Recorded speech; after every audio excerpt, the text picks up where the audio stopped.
सभी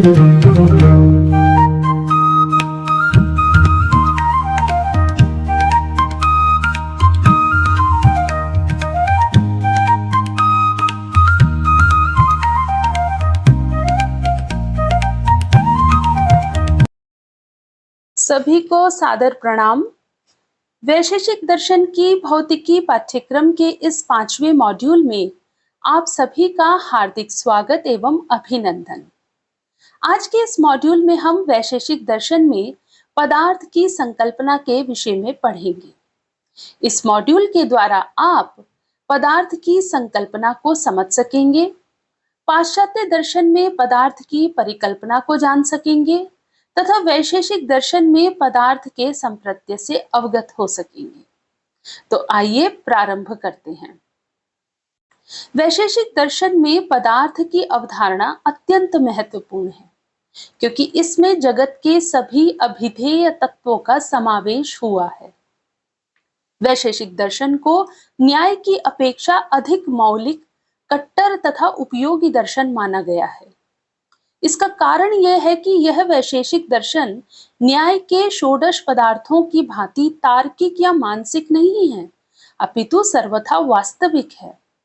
कहा भी गया है कि काणाद का वैशेषिक दर्शन और पाणिनि का व्याकरण अन्य सभी शास्त्रों के अध्ययन में सहायक होता है।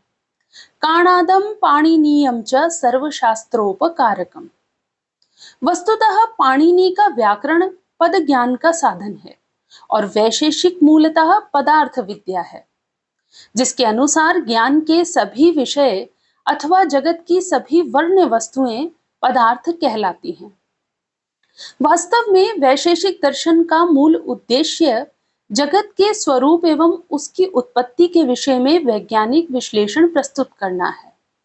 यह दर्शन इस व्यवहारिक जगत की वस्तुगत सत्ता में विश्वास रखता है। जगत में अनुभव होने वाले प्रत्येक वस्तु सत्य है, यही उसकी आधारभूत स्थापना है और इस स्थापना के अनंतर ही वह समग्र संसार को 7 वर्गों में या दूसरे शब्दों में कहें तो 7 श्रेणियों में विभक्त करता है तथा उसको पदार्थ की संज्ञा देता है। ये 7 वर्ग ही वैशेषिक के 7 पदार्थ कहलाते हैं। यह तो सर्वविदित है कि भारतीय दार्शनिक विचारधाराओं तथा परंपराओं का उद्देश्य मनुष्य को त्रिविध दुखों से मुक्ति दिलाना ही रहा है, किंतु इन्हीं विचारधाराओं में वैशेषिक दर्शन संप्रदाय विचारधारा की विशेषता केवल मोक्ष प्राप्ति न होकर इस अनुभव जगत को जानना तथा व्याख्या करना भी है। दूसरे शब्दों में कहा जाए तो वैशेषिक संप्रदाय के अनुसार मोक्ष प्राप्ति के उपाय जानने से कहीं अधिक उपयोगी है इस संसार के स्वरूप को भली प्रकार से जानना। महर्षि कणाद प्रणीत वैशेषिक दर्शन में संपूर्ण सृष्टि को 7 पदार्थों में विभाजित कर उसकी विश्लेषणात्मक चर्चा की गई है। वैशेषिक दर्शन के इन 7 पदार्थों की अवधारणा का विवेचन इस मॉड्यूल में प्रस्तुत है। तो आइए सर्वप्रथम हम पदार्थ की संकल्पना के विषय में चर्चा करेंगे। व्युत्पत्ति की दृष्टि से देखा जाए तो पदार्थ का लक्षण होगा पदस्य अर्थः इति पदार्थः। साधारण मान्यता से देखें तो पद शब्द का ही पर्याय है और अर्थ की व्युत्पत्ति देखें तो इंद्रियों के द्वारा ग्रहण किए जाने वाले योग्य विषयों को अर्थ कहा जाता है। ऋच्छन्ति इंद्रियाणि यं सोऽर्थः। इस दृष्टि से वे सारी बाह्य वस्तु जिसे इंद्रियों के द्वारा ग्रहण किया जाता है तथा जो किसी संज्ञा से संगीत हो अर्थात जिन्हें कोई नाम दिया जा सके पदार्थ कहलाती है। पदार्थ के अर्थ को और भली भांति समझने हेतु एक संदर्भ यहाँ प्रस्तुत करते हैं। दश पदार्थी नामक वैशेषिक ग्रंथ के चीनी व्याख्याता ही ची ने पदार्थ की इस व्युत्पत्ति की संगति स्थापित करते हुए यह दृष्टांत दिया है कि पद का अर्थ चरण होता है। अतः जिस प्रकार मनुष्य हाथी अथवा शेर के पद चिन्हों को देखकर उनके होने का ज्ञान प्राप्त कर लेता है, उसी प्रकार हम पद शब्द से अर्थ का ज्ञान प्राप्त करते हैं, चूंकि पद ही अर्थ का वाचक चिन्ह है। जिस प्रकार पदार्थ का व्युत्पत्ति लभ्य अर्थ उसके अभिधेय पक्ष पर ही बल देता है। आइए अब पाश्चात्य दर्शन में पदार्थ की संकल्पना को समझते हैं। आंग्ल भाषा में पदार्थ को कैटेगरी शब्द से अभिहित किया जाता है। पाश्चात्य दर्शन में अरस्तु ने सर्वप्रथम पदार्थ की परिभाषा दी। पदार्थ शब्द के लिए उसने भी कैटेगरी पद का ही प्रयोग किया। उसके अनुसार पदार्थ वे ही कहे जा सकते हैं जो विधेय हो, न कि प्रत्येक अभिधेय, जैसा कि वैशेषिक दर्शन में माना गया है।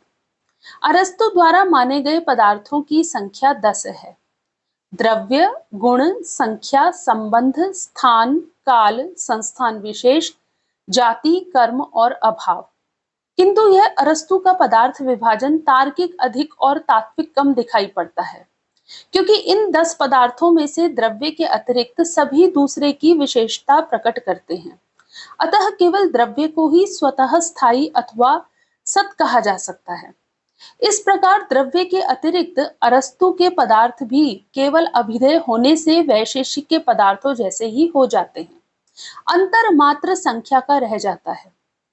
इस विषय में प्रोफेसर फ्राउ वॉलर का विचार है कि अरस्तु एवं उनके अनुयायी संप्रदायों द्वारा दिया गया पदार्थ विभाजन केवल आकस्मिक प्रतीत होता है, जबकि भारत में वैशेषिक दर्शन द्वारा दिए गए पदार्थ विश्लेषण में अंत तक विद्यमान सभी संभावनाओं पर सूक्ष्मतया तब तक विचार किया गया है जब तक कि उसके आधार पर एक ऐसा संपूर्ण स्वनिर्भर दर्शन संप्रदाय का आरंभ नहीं हो गया हो, जिसने परवर्ती भारतीय दर्शन परंपरा को अत्यंत आधिकारिक रूप से प्रभावित किया। आइए अब हम जानेंगे कि कांट द्वारा पदार्थ विवेचन किस प्रकार किया गया। पाश्चात्य दार्शनिक कांट द्वारा माने गए पदार्थ भी केवल बुद्धि की विविध विधाएं या विकल्प ही हैं, जिनमें से सभी वस्तुएं ज्ञेय बनने से पूर्व होकर गुजरती हैं। कांट ने अरस्तु द्वारा प्रयुक्त पद कैटेगरी का ही प्रयोग किया है, किंतु उसे विशुद्ध बुद्धि का विकल्प कहकर व्यक्त किया है, जिसे अंग्रेजी में pure concept of the understanding कहते हैं। दूसरे शब्दों में कहा जाए तो कांट सम्मत पदार्थ केवल शब्द एवं अर्थ को संयुक्त करने वाले सूत्र हैं। अतः व्यवहारिक अर्थ एवं प्रतीति से विरुद्ध होने के कारण उसका कोई स्वतंत्र महत्व नहीं है, अपितु वाक्य में प्रयुक्त शब्दों के अर्थ सूचक मात्र होने से केवल गौण अथवा सहवर्ती उपयोग है। इस प्रकार पृथक रूप से विचार करने पर कांट के पदार्थों का कोई अर्थ ही नहीं रह जाता, वे केवल बौद्धिक विकल्प ही सिद्ध होते हैं। इसी प्रकार जर्मन दार्शनिक हेगल का पदार्थ सिद्धांत देखें तो उन्होंने पदार्थ को विचार दिशाएं कहा है तथा उसे संपूर्ण सत्ता के आंशिक स्वतः प्रकाशित तत्व के रूप में परिभाषित किया गया है। इस प्रकार हेगल द्वारा माने गए पदार्थ भी केवल बौद्धिक जगत की अवधारणाएं हैं। इसी तरह प्रसिद्ध पाश्चात्य तर्कशास्त्री जे.एस. मिल ने अरस्तु द्वारा प्रतिपादित 10 पदार्थों के स्थान पर केवल 3 पदार्थ माने हैं तथा उन्हें वस्तु सत्ता के वर्ग अथवा वर्ग शीर्षक के रूप में निरूपित किया है। आइए अब हम चर्चा करेंगे कि वैशेषिक दर्शन में पदार्थ परिकल्पना का क्या वैशिष्ट्य है। वस्तुतः वैशेषिकों की पदार्थ परिकल्पना इन सब से भिन्न है। अरस्तु द्वारा माने गए पदार्थों से तो वैशेषिक पदार्थों का भेद स्पष्ट ही है। कांट के पदार्थों की भांति वे भी बुद्धि की शाखाएं मात्र भी नहीं है और हेगल की गतिशील विचार दिशाओं से भी वे भिन्न ही हैं। चूंकि हेगल का दर्शन संपूर्णतः आदर्शवादी है और भेद में तादात्म्य मानता है, जबकि वैशेषिक दर्शन एक बहुत्ववादी वस्तुवादी दर्शन है जिसके अनुसार भेद ही अंतिम वास्तविकता है। मिल द्वारा माने गए तीनों पदार्थ तो सर्वथा तार्किक वर्ग ही हैं, जबकि वैशेषिक दर्शन के अनुसार पदार्थ केवल बौद्धिक श्रेणियों या कथन प्रकार ही नहीं अपितु वस्तुतः सत्तत्व है।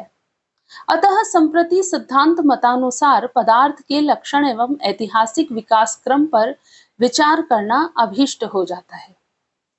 आइए अब देखते हैं कि पदार्थ के विषय में कणाद का क्या मत है। तो सूत्रकार कणाद ने पदार्थ का कोई लक्षण नहीं दिया।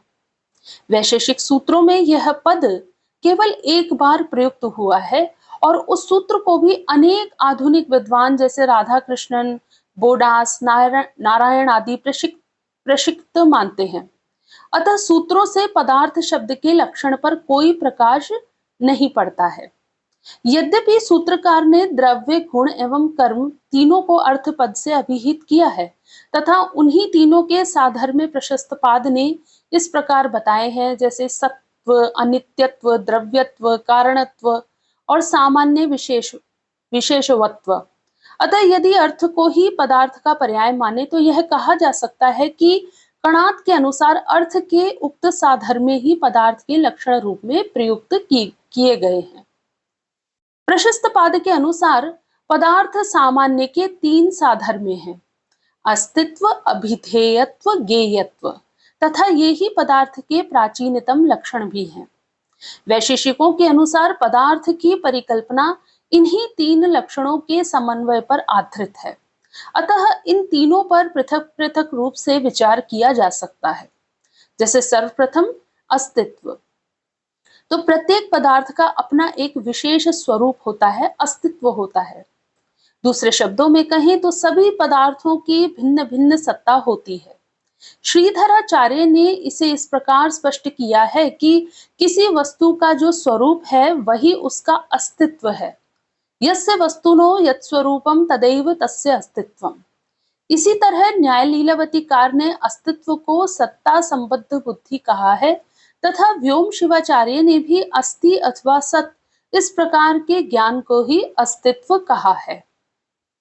अभिधेयत्व, जो वस्तु सत है उसका अपना अस्तित्व है, उसे हम शब्दों के द्वारा अभिव्यक्त भी कर सकते हैं, कोई नाम या अभिधान भी दे सकते हैं। उदयनाचार्य एवं सर्वदेव सूरी ने पदार्थ के इसी लक्षण पर बल दिया है तथा अन्नम भट्ट ने भी अभिधेयत्व को ही पदार्थों का सामान्य लक्षण कहा है। अभिधेयत्वम पदार्थ सामान्य लक्षणम। गेयत्व, इसका अर्थ है ज्ञान योग्यता। विश्व की सभी वस्तुएं जैसे घट, पट, वृक्ष आदि जिनका अस्तित्व है उन्हें जाना भी जा सकता है और शब्दों के द्वारा प्रकट भी किया जा सकता है। अन्य शब्दों में जगत में ऐसी किसी वस्तु का अस्तित्व ही नहीं जिसे जाना ना जा सके, क्योंकि समग्र विश्व को हमने 7 पदार्थों में वर्गीकृत किया है और गेयत्व पदार्थ मात्र का लक्षण है। सप्त पदार्थिकार शिवादित्य ने पदार्थ का यही लक्षण दिया है कि पदार्थ वे ही है जो हमारी प्रमिति के विषय हैं, जो गेय हैं या प्रमेय हैं। इस प्रकार प्रशस्त पाद ने पदार्थ के 3 लक्षणों का उल्लेख किया था, जबकि परवर्ती लेखकों ने इनमें से किसी एक लक्षण को ही पदार्थ का संपूर्ण लक्षण मान लिया। उदयनाचार्य, सर्वदेव तथा अन्नम भट्ट ने अभिधेयत्व को ही महत्व दिया। सूक्ष्म विश्लेषण करने पर यह ज्ञात होता है कि अस्तित्व को इन लोगों ने इसलिए पदार्थ लक्षण में नहीं लिया कि इनके समय तक अभाव भी 7वें पदार्थ के रूप में स्वीकृत हो चुका था और इसमें अभिधेयत्व तथा प्रमेयत्व ये 2 लक्षण तो घटित हो जाते हैं, किंतु अस्तित्व तब तक निर्विवाद रूप से मान्य नहीं हुआ था। यदि अभाव को भी अभी शत पदार्थों से पृथक रखें तो इन लक्षणों की परीक्षा करने पर इनमें से एक आंतरिक तारतम्य की प्रतीति होगी, जिसका उद्भावन डॉक्टर सदानंद भादुड़ी ने भी इस प्रकार किया है कि पदार्थ के ये तीनों लक्षण न केवल सद्वस्तु की विशेषताओं को व्यक्त करते हैं, अपितु वैशेषिक दर्शन की दार्शनिक स्थिति एवं अभिवृत्ति को भी सुस्पष्ट करते हैं। जैसे अस्तित्व नामक प्रथम लक्षण से वैशेषिक दार्शनिक इस तथ्य पर बल देना जाता है कि प्रत्येक वस्तु का अपना विशिष्ट व्यक्तिगत स्वरूप है, अर्थात कोई वस्तु वही है जो जैसी वह स्वरूप रखती है, न कि वैसी जैसा हम उसे कल्पित करते हैं। यह सिद्धांत शून्यवादी विज्ञानवादी बौद्धों के मत का सर्वथा विपरीत है, जो वस्तु को नहीं विज्ञान को ही सत मानते हैं। तो इस प्रकार सूक्ष्मता से देखा जाए तो अभिधेयत्व और प्रमेयत्व में कोई अंतर प्रतीत नहीं होगा। जो गेय है वही अभिधेय है और जो अभिधेय है वही गेय है। इसलिए ये दोनों लक्षण परस्पर परिवर्तनीय हैं। इनमें से कहीं किसी एक का प्रयोग किया जा सकता है और कहीं दूसरे का। ज्ञान केवल उसे उद्भूत या प्रकट कर देता है। सिद्धांति के अनुसार अज्ञेय विषयों की सत्ता तो स्वीकार की ही नहीं जा सकती। जिसका अस्तित्व है वही सत है, तथा जो सत है वही अभिधेय भी है एवं ज्ञेय भी है। इस प्रकार जो सत्य, ज्ञेय तथा अभिधेय है वही पदार्थ है। धन्यवाद।